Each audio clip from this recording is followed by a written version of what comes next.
Viewers, इसी topic को अंग्रेजी में देखने के लिए विजिट कीजिए दृष्टि IAS के इंग्लिश यूट्यूब चैनल पर।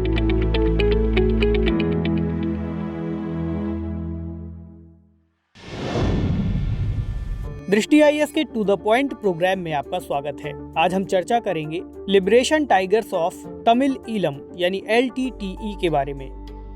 सबसे पहले इसका परिचय जानते हैं। Liberation tigers of Tamil Eelam यानी LTTE श्रीलंका में स्थित एक उग्रवादी संगठन है। इसकी स्थापना 1976 में की गई थी। इसका उद्देश्य श्रीलंका में अलग तमिल राज्य की स्थापना करना था। LTTE, जिसे लिट्टे के नाम से भी जाना जाता है, इसका प्रमुख नेता वेलुपिल्लई प्रभाकरन था। लिट्टे की दो विंग हैं, राजनीतिक विंग और सैन्य विंग। 2009 में श्रीलंका में लिट्टे को सैन्य हार का सामना करना पड़ा था।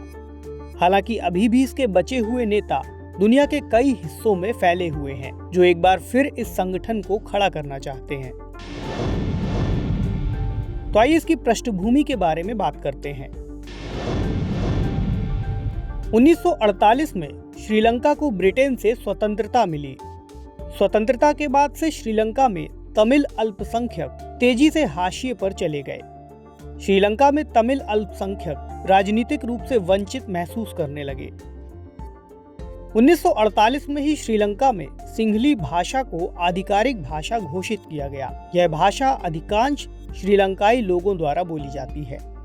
1948 के बाद श्रीलंका में तमिल लोगों को कई दंगों का सामना करना पड़ा। तमिल अल्पसंख्यकों का मानना था कि इन दंगों को सिंहली अधिकारियों ने उकसाया था। इसके चलते सैन्य तमिल विद्रोहियों ने स्वतंत्र तमिल राज्य और अपने अधिकारों की रक्षा के लिए संगठन के निर्माण की योजना बनाई।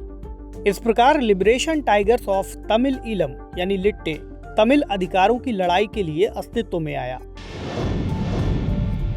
तो आइए इस विषय पर भारत सरकार का रुख जानते हैं। भारत सरकार ने गैरकानूनी गतिविधियां रोकथाम अधिनियम 1967 के तहत LTTE को गैरकानूनी संगठन घोषित किया है। सरकार ने पूर्व प्रधानमंत्री श्री राजीव गांधी की हत्या के बाद से LTTE पर प्रतिबंध लगा रखा है। गौरतलब है कि राजीव गांधी 21 मई 1991 की चुनावी रैली में श्री पेरुम्बुदुर में हुए आत्मघाती विस्फोट में मारे गए थे। इस आत्मघाती विस्फोट की साजिश में लिट्टे का हाथ बताया गया। हालांकि लिट्टे और प्रभाकरन आत्मघाती बम विस्फोट में अपनी भूमिका से इनकार करते रहे। 21 मई 2021 को राजीव गांधी की सुनियोजित हत्या की 30वीं वर्षगांठ थी। जानते हैं अब इस टॉपिक से जुड़े कुछ अन्य महत्वपूर्ण तथ्यों के बारे में। भारत सहित दुनिया के कई देशों में लिट्टे के समर्थक, सहानुभूति रखने वाले और एजेंट मौजूद बताए जाते हैं। श्रीलंका में लिट्टे ने ईलम यानी तमिल राज्य की स्थापना की अवधारणा को नहीं छोड़ा है।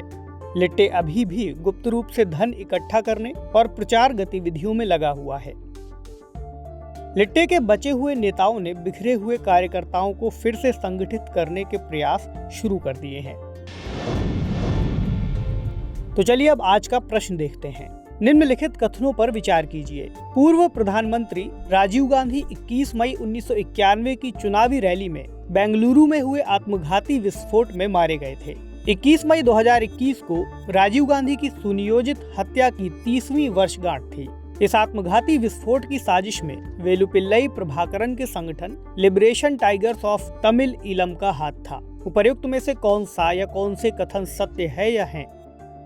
ऑप्शन है केवल एक, केवल एक और दो, केवल दो और तीन, या फिर एक, दो और तीन।